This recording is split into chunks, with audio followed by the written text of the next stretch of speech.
नमस्कार। India debate में आप सबका स्वागत है। मैं हूं आशुतोष पाठक। मित्रों, तृणमूल कांग्रेस की कहानी अब लगभग बर्बादी की तरफ बढ़ रही है। कल ममता बनर्जी इंडिया ब्लॉक की बैठक में मौजूद थी,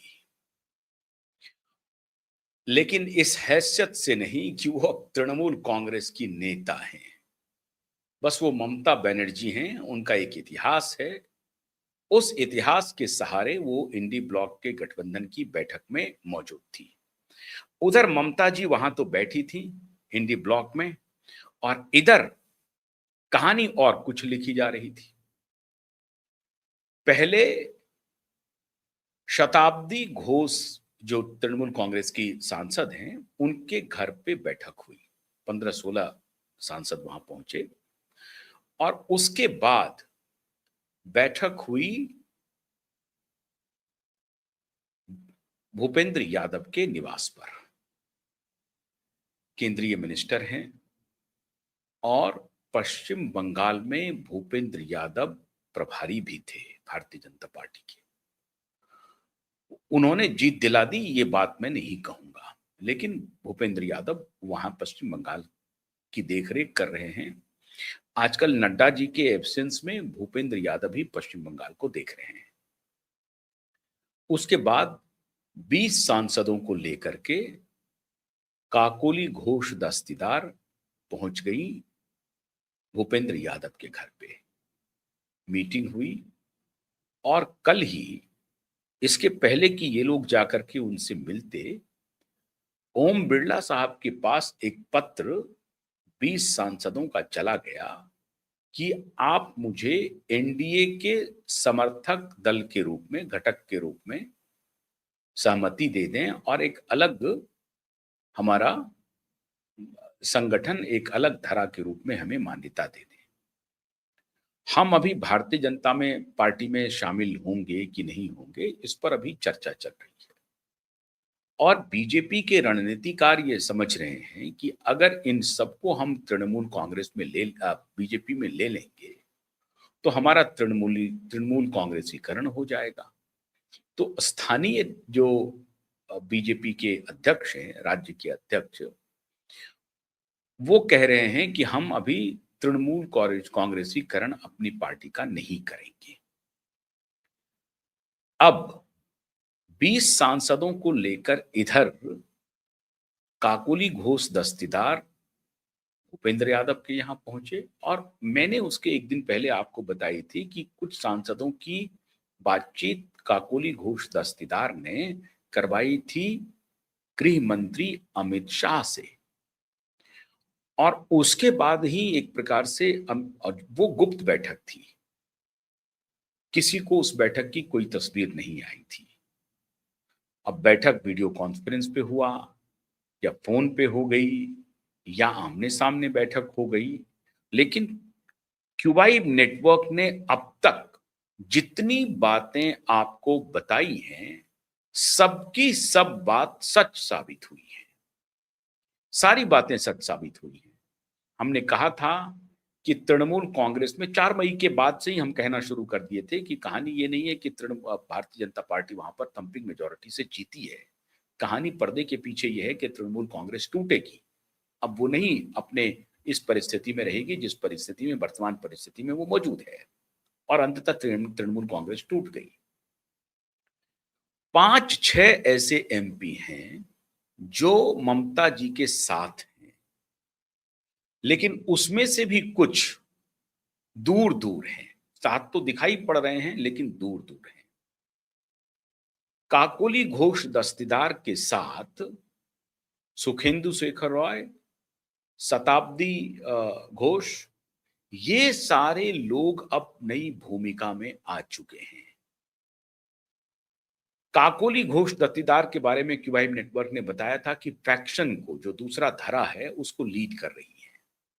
संसदीय फैक्शन को जो टूटा है, लोकसभा में कम से कम तृणमूल कांग्रेस की जो टूट हो रही है, उसको लीड कर रही हैं काकोली घोष दस्तीदार। काकोली घोष दस्तीदार के ऊपर और ये सभी जो 20-20 के एमपी हैं, उनके ऊपर आप हैरान हो जाएंगे तृणमूल कांग्रेस का एक ट्वीट आया है। तृणमूल कांग्रेस ने कहा, डियर गद्दार एमपी, गद्दार कहा, अपने सभी सांसदों को गद्दार कहा। भाषा में कोई शालीनता नहीं है। आप गुस्से में हैं, लेकिन गुस्से का प्रकटीकरण कहां करेंगे? क्योंकि आपका पूरा सियारा खत्म हो गया, लुट गया पूरा सियारा। अब आपके पास कोई चारा नहीं है, तो आप सार्वजनिक मंच पर गुस्से का प्रकटीकरण कर रहे हैं। बंद कमरे में गुस्से का प्रकटीकरण करते हैं, कोई बात नहीं है, लेकिन सार्वजनिक मंच पे जाकर के आप गुस्से का प्रकटीकरण कर रहे हैं और कह रहे हैं गद्दार एमपीज, एक्स पे पोस्ट कर रहे हैं आप। अब उसका जवाब काकोली घोष दस्तीदार दे रही हैं कि मैं 1984 से दीदी के साथ हूं। 1984 से, जब वो कांग्रेस में थी तब से। कांग्रेस से अलग होकर के 98 में उन्होंने पार्टी बनाई, लेकिन 1984 से मैं दीदी का साथ दे रही हूं और तब से लेकर के कई बार मेरी हार हुई, कई बार दीदी की भी को भी असफलता मिली, लेकिन कभी हमने ममता जी का साथ नहीं छोड़ा। तो मेरे ऊपर जो अब ये आरोप लगाए जा रहे हैं कि मैं गद्दारी कर रही हूं, मैं छुरा घोंप रही हूं, इस आरोप का कोई महत्व नहीं है। काकोली घोष दस्तीदार ने कहा कि मैं चीफ व्हिप तो थी, लेकिन अब भी रहूंगी चीफ व्हिप। मुझे चीफ व्हिप के जगह से जो हटाया गया है, वहां से तो हटा दिया गया, लेकिन मैं संसद में चीफ व्हिप रहूंगी। अब तृणमूल कांग्रेस का भले ही मेरे पास नाम नहीं हो, लेकिन अलग धरे का मैं चीफ व्हिप रहूंगी। भारतीय जनता पार्टी सोच समझ करके चल रही है। टैली बीजेपी का हो गया 260, 240 था, मान के चलिए ये टैली हो गई 260। राज्यसभा से सुखेंदु शेखर रॉय ने इस्तीफा दे दिया है। 13 से 12 हो गया ऑलरेडी टीएमसी का, और सुखेंदु शेखर राय को एक प्रकार से सारे लोगों का समर्थन प्राप्त है। अब वो कह रहे हैं सत्ता का नशा उनके टीएमसी के सिर पर इस कदर चढ़ गया था कि उन्हें लगने लगा था कि दुनिया में कोई भी उनका कुछ नहीं बिगाड़ सकता। ये हैं सुखेंदु शेखर राय, ये कह रहे हैं मैंने इसीलिए इस्तीफा दिया क्योंकि तृणमूल कांग्रेस के ऊपर, ये कह रहे हैं, ये 58 हुए थे पहले बागी, अभी हुए हैं 20 बागी। ये जो तृणमूल कांग्रेस में जो ट्वीट हुई है, पहले 58, अब तो 62 हो गया है। विधायकों की संख्या अब 62 हो गई है और सांसदों की संख्या 20 हो गई है लोकसभा का। राज्यसभा से सुखेंदु शेखर राय ने इस्तीफा दे दिया है, तो उनको उम्मीद है कि हम यहां पर अब बन करके आ जाएंगे। अब इसमें देखिए, विधानसभा में जो स्थिति है उसका मैं थोड़ा सा विवरण आपको करके दिखाता हूं। टीएमसी के 80 विधायक हैं। अब 3 जून को 58 विधायकों ने अलग गुट बनाया था। लोकसभा में 28 सांसद हैं। 8 जून को 20 सांसदों ने एनडीए को समर्थन देने की बात कही। एक बार पूरा डेटा आपको मैं समझा देता हूं, आप समझ रहे होंगे, आप चैनल पर भी देखा होगा। राज्यसभा में 13 सांसद हैं। 8 जून को सांसद ने इस्तीफा दे दिया। 12 की स्थिति अभी स्पष्ट नहीं है, लेकिन अब इसके आगे का खेल समझिए। सुखेंदु शेखर राय जो कह रहे हैं कि टीएमसी के को सत्ता का नशा इतना हो गया था कि वो आम आदमी से टीएमसी कट गई, और काकोली घोष दस्तीदार कह रही हैं कि मेरा फोन भी दीदी नहीं उठा रही थी। अभिषेक बनर्जी से तो मिल ही नहीं सकते थे, और आईपैक के जो एम्प्लॉई हैं वो मेरे कार्यकर्ता को डिक्टेट करते थे, और ये करते करते मुझे भी डिक्टेट करने लगे। अब दूसरी तरफ एक और कहानी है। महुआ मोइत्रा, कीर्ति आजाद, सयोनी घोष, इन लोगों का कहना है कि काकोली घोष दस्तीदार ने इसलिए बगावत किया क्योंकि वो कोलकाता में बारासात सीट से अपने बेटे के लिए टिकट चाहती थी। और ममता दीदी ने उनको टिकट नहीं दिया बारासात से। इसलिए काकोली घोष ने बगावत कर दी और दूसरी, उनको चीफ व्हिप के पद से जब हटाया और कल्याण बनर्जी को बनाया, उस वक्त ही वो नाराज हो गई। अब सबसे बड़ा इक्वेशन मित्रों ये है कि 28 में से 20 अगर इस तरफ है, तो कितनी महिला सांसद दीदी के साथ है? सयोनी घोष दिखाई पड़ रही हैं, महुआ मोइत्रा दिखाई पड़ रही हैं, सागरिका घोष राज्यसभा में है। लेकिन सागरिका घोष के पतिदेव जो साक्षात्कार कर रहे थे काकोली घोष दस्तीदार का, तो उनको काकोली दीदी कह के बुला रहे थे और ये कह रहे थे कि अगर आपका अभिषेक बनर्जी को दीदी हटा दे, मतलब ममता दीदी हटा दे, तो क्या ये 20 के 20 सांसद वापस आ जाएंगे? काकोली घोष दस्तीदार ने कहा, सवाल ही नहीं उठता है, किसी कीमत पर हम नहीं आएंगे। काकोली घोष दस्तीदार ने कहा कि आरजीकर हॉस्पिटल के जो अपराध हैं, वो तृणमूल कांग्रेस अपने दामन से धो नहीं सकता है। जिस तरह से हम लोगों ने सवाल उठाए और हमारे सवाल को उन्होंने गटर में फेंक दिया, उसी दिन से हम लोगों ने यह तय किया था कि अब इस पार्टी में हमारा भविष्य नहीं है, क्योंकि पार्टी गुंडों, मवालियों, बलात्कारियों की पार्टी हो चुकी है। ये साफ-साफ काकोली घोष दस्तीदार अब कैमरे पर कह रही हैं। उनको फिर लोगों ने पूछा कि ये बात तो चुनाव के पहले भी हो सकता था। 2024 में आरजीकर की घटना हुई थी, तब आपने क्यों नहीं इस्तीफा दिया? बोला, साहब तब अगर इस्तीफा देते तो लोग कहते कि भाई आपकी वजह से पार्टी हार गई। हमारी और चुनाव था और मैं इस तरह से धोखा देना नहीं चाहता था। अब जब पार्टी को जनता ने हरा दिया, पार्टी को जनता ने सबक सिखा दिया और हमारे स्टैंड को विंडिकेट किया, हमारे स्टैंड को समर्थन किया जनता ने। जो बात हम इनर पार्टी में कह रहे थे कि ऐसे कुकर्म को आप समर्थन दे रहे हैं, ये समर्थन देना बंद कीजिए, जनता में भारी नाराजगी है, तो पार्टी ने हमारी बात का तिरस्कार किया। आज हमारी बात सच साबित हुई और पार्टी को जनता ने सबक सिखा दिया। तो जब हमारी बात को जनता ने स्वीकार कर लिया, इसका मतलब जनता हमारे साथ है, ना कि दीदी के साथ है, ना ही अभिषेक बनर्जी के साथ है। इसलिए कोई सवाल ही नहीं उठता कि अभिषेक बनर्जी के नाम पर हम समझौता कर लें और 20 के 20 सांसद आ जाएं। अब दूसरे एक सांसद हैं स्वागतो रॉय। अब स्वागतो रॉय कह रहे हैं, लोकसभा के वो सांसद हैं, स्वागतो राय कह रहे हैं या राज्यसभा के, मैं भूल रहा हूं अभी, लेकिन स्वागतो राय कह रहे हैं कि मुझे भारतीय जनता पार्टी के बड़े नेताओं ने संपर्क किया, ऑफर दिया। मैं पार्टी से नाराज जरूर हूं, लेकिन मैं बीजेपी में नहीं जा सकता। क्यों? बीजेपी हिंदू, हिंदी, हिंदुस्तान इसकी बात करती है। मैं हिंदू, हिंदी, हिंदुस्तान में बिलीव नहीं करता हूं, मैं किसी और चीज में बिलीव करता हूं। बड़ी अच्छी बात है। इसीलिए भारतीय जनता पार्टी ने सेफ खेलने का मन बनाया है। कहा है कि देखो भाई, पहले तो 23 या 22 जो आंकड़ा है, जहां तुम्हारे ऊपर एंटी डिफेक्शन लॉ लागू नहीं होगा, अगर आप बीजेपी में आते हो तो आपको ये आंकड़ा चाहिए, और अगर आप बीजेपी में नहीं आते हो तो आप एक सेपरेट धारा के रूप में बने रह सकते हो, फिर आपके ऊपर एंटी डिफेक्शन लॉ लागू नहीं होगा। आप दल बदल के नहीं जा रहे हैं।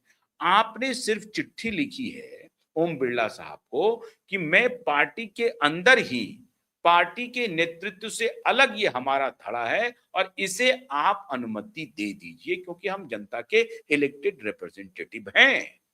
मैं चुनाव में दोबारा नहीं जाना चाहता हूं तत्काल। लेकिन सुखेंदु शेखर रॉय ने तो इस्तीफा दे दिया। सुखेंदु शेखर रॉय को लग रहा है कि अगर जो ये नया फैक्शन है, तो वहां से क्या राज्यसभा की एक सीट मिल सकती है? मिल सकती है। सुखेंदु शेखर रॉय को राज्यसभा भेजा जा सकता है। क्यों? क्योंकि अब एनडीए का समर्थन मिल जाएगा और उधर जो ऋतव्रत बैनर्जी है, उसके भी ये वोटिंग में सब साथ दे देंगे।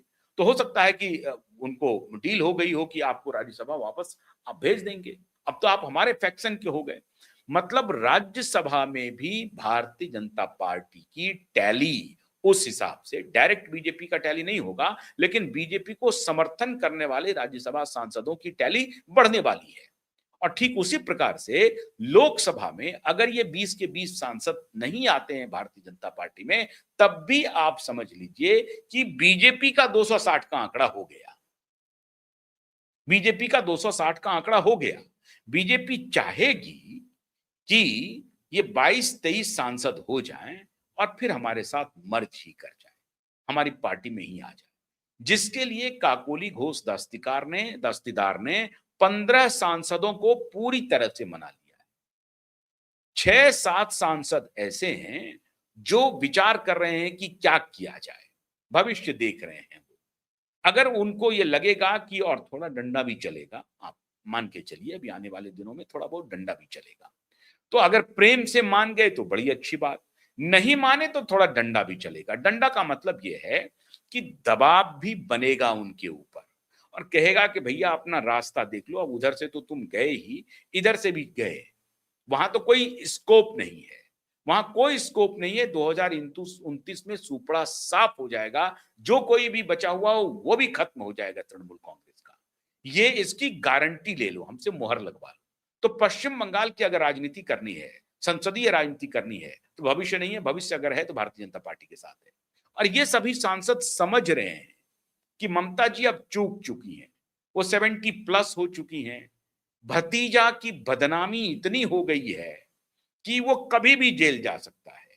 जहांगीर खान गिरफ्तार हो चुका है, जहांगीर खान अभी राज उगलना शुरू करेगा। जैसे जैसे जहांगीर खान राज उगलेगा, वैसे वैसे फ्रेश एफआईआर होते जाएंगे और राज उगलेगा ही उगलेगा कि उन्होंने अभिषेक बनर्जी ने क्या क्या कुकर्म किए हैं। अगर नहीं किए हैं तो कोई बात नहीं है, लेकिन अगर किए हैं तो उनको डरने की आवश्यकता ही। और ये 20 सांसद इसका कैलकुलेशन कर रहे हैं कि अभिषेक बनर्जी का भविष्य क्या है। अभिषेक बनर्जी की कोई हैसियत नहीं है कि अपने तई वो पंचायत चुनाव भी जितवा सके। जो कुछ भी है वो ममता बनर्जी है और ममता जी अब रॉन्ग विकेट पर खड़ी है। न जनता का समर्थन है, न पार्टी के नेता का समर्थन है, न पार्टी के वर्कर का समर्थन है। एन मास वर्कर छोड़ चुके हैं। जो वाम को छोड़ करके इनका दामन थामा था, वो सारे लोग छोड़ करके या तो वाम में चले गए या भाजपा के साथ चले गए। सारे, उस जिसको सिंडिकेट कहते हैं आप, अपनी जान बचाने के लिए। तो कार्यकर्ता विहीन, नेता विहीन, विधायक विहीन, सांसद विहीन अब ममता बनर्जी की पार्टी तृणमूल कांग्रेस रह गई है। अब ऐसी परिस्थिति में ममता बनर्जी का भविष्य वहां के सांसद देख नहीं रहे हैं। और अगर वो ठीक से नहीं देख पा रहे हैं तो चश्मा लेकर के पहुंच गए हैं अमित शाह और भूपेंद्र यादव और उसके ऊपर शुभेंदु अधिकारी। ये दोनों, ये तीनों एक नया नया चश्मा दे रहे हैं और कह रहे हैं कि भैया आप अपनी तस्वीर देख रहे हो यहाँ क्या, नहीं दिखाई पड़ रही है तो हम आपको दिखाते हैं। 2029 में खत्म हो जाओगे। जब फाल्टा नहीं जीत पाया, जो उनका गढ़ है, डायमंड हार्बर का सुपड़ा साफ हो गया, जो उनका गढ़ है, अरे कोलकाता म्युनिसिपल कॉर्पोरेशन को भंग कर दिया भाजपा ने। शुभेंदु अधिकारी ने कोलकाता म्युनिसिपल कॉर्पोरेशन को ही भंग कर दिया। अब फिर से या तो फ्रेश चुनाव होंगे या जो भी होगा। इस्तीफा दे दिया फिरहाद हाकिम ने। वो आप पहले ही देखा कि फोटो पर माला लगा रहे हैं, दुर्गा की आराधना शुरू कर दिए हैं। तो इनको अब ये कहा जा रहा है कि जितना जल्दी अपने से मन बना लो बीजेपी में आने का तो बड़ी अच्छी बात है, नहीं तो फिर आप देख लो, आपका भविष्य तो कुछ है नहीं। अब ये दूर की कौड़ी नहीं, नजदीक की कौड़ी बनाने की कोशिश हो रही है कि ये अगर 22 सांसद आ गए तो ज्वाइन करो, नहीं आए तो डिफेक्शन बना करके उनको लोकसभा स्पीकर से मान्यता दिलवा दो। जैसे कि ऋतव्रत बनर्जी को विधानसभा स्पीकर से मान्यता दिलवा करके एक सेपरेट धरा बनवा दिया गया है। ठीक उसी तरीके से लोकसभा में सेपरेट धरा बन गया। अब ये लोकसभा में सेपरेट धारा बना नहीं कि आंकड़ा उछला नहीं। अब जब आंकड़ा उछलेगा तो एनडीए का टैली बढ़ गया, 20 टैली बढ़ गया ना, आप समझ गए आप। तो लोकसभा में फिर एनडीए का 20 टैली बढ़ गया और उधर राज्यसभा में भी टैली एनडीए के पक्ष में जाएगा क्योंकि उनका आंकड़ा घटते जा रहा है। और बड़ा इक्वेशन ये चल रहा है कि डीएमके ने हाथ खींच लिया, मतलब डीएमके अब लोकसभा में हो सकता है कि एनडीए के लाए गए विधेयक को समर्थन कर दे। डीएमके ने हाथ खींच लिया। आम आदमी पार्टी इतनी डरी हुई है, उसके राज्यसभा के सांसद चले गए, लोकसभा में 2 4 5 जो एमपी हैं उसके बारे में कह रहे हैं कि मैं इंडी गठबंधन में नहीं हूं। आम आदमी पार्टी की बात में बता रहा हूं। शरद पवार कह रहे हैं, हालांकि मराठी में उन्होंने कहा है, शरद पवार ने कहा कि भाई इस इंडिया ब्लॉक का कोई मतलब है नहीं, अब रह नहीं गया है। सारे लोग कह रहे हैं इंडिया ब्लॉक के कि इसमें कांग्रेस पार्टी अपना नफा करने के लिए एक ब्लॉक बना लेती है और हर जगह कांग्रेस पार्टी नफा करना चाहती है। कांग्रेस पार्टी को इल्म है कि इस इंडिया ब्लॉक की कोई हैसियत नहीं है, हम अकेले चलेंगे तो हमारी परेशानी है। कांग्रेस पार्टी सोच रही है कि उत्तर प्रदेश और पंजाब के चुनाव तक हम कोई इस तरह की लड़ाई का मैसेज ना दें। हालांकि पंजाब में कांग्रेस पार्टी को अकेले लड़ना पड़ेगा, लेकिन उत्तर प्रदेश के चुनाव में कांग्रेस पार्टी का संगठन नहीं है, कुछ नहीं है वो कांग्रेस पार्टी का। तो कांग्रेस पार्टी यहां पर पिगी राइड करना चाहती है अखिलेश यादव के साथ, और अखिलेश को डर है कि कांग्रेस को सटा तो लें, हमने प्रयोग करके देख लिया है, 2017 में ही भी किया, 22 में भी किया, कुछ नहीं हुआ। तो अब अगर फिर एक बार हम कर लेते हैं तब अभी हमारी स्थिति सुदृढ़ होगी कि नहीं होगी। और अखिलेश की इतनी बड़ी हैसियत नहीं है कि सभी सीट पर चुनाव लड़े, तो वो अखिलेश चाह रहे हैं कि जहां जहां हम हार सकते हैं वहां कांग्रेस को दे दो, कोई बात नहीं है। लेकिन राहुल गांधी चाह रहे हैं कि अखिलेश यादव निपट जाएं, और अखिलेश को मन ही मन डर सता रहा है कि अब जो स्थिति होने वाली है ममता दीदी के बाद, वो मेरी स्थिति होने वाली है। तो 2027 फरवरी के बाद जिस हैसियत में आज ममता जी हैं, क्या वही हैसियत हमारी होने वाली है? फिर तो 29 का भी गया खेल, ये जो 37 सांसद हैं वो भी गए हाथ से। तो बड़े पशुपेश में है इंडी गठबंधन, इसलिए क्योंकि ममता जी कमजोर हो गई। फर्ज कीजिए अगर ममता जी चौथी बार मुख्यमंत्री बन गई होती तो आज इंडी ब्लॉक का जो नजारा होता वो बिल्कुल बदला बदला होता, और राहुल गांधी बैक बेंच पर होते, और मणिशंकर अय्यर जैसे लोग अभी तरफदारी कर रहे होते कि ममता जी का नेतृत्व स्वीकार करना चाहिए सबको। मतलब जो चूक चुके थे नेता, उनको जीवन दायिनी दिखाई पड़ रही थी ममता बनर्जी, लेकिन अब जीवन दायिनी ही जीवन के लिए खुद को तलाश रही है कि कहां मुझे कोई जीवन दान दे। ममता जी ने जो किया अब ममता जी भुगत रही हैं। ममता जी के सारे सांसद दिल्ली में कैंप किए हुए हैं, ममता जी भी दिल्ली में कैंप किए हुए हैं। गद्दार एक्स पर लिखा जा रहा है, उसका कोई महत्व नहीं है। आज शाम तक कुछ ना कुछ फैसला हो जाएगा तो हम और ताजा अपडेट आपको देंगे। थोड़ा सा इंतजार कीजिए। बहुत बहुत शुक्रिया। नमस्कार।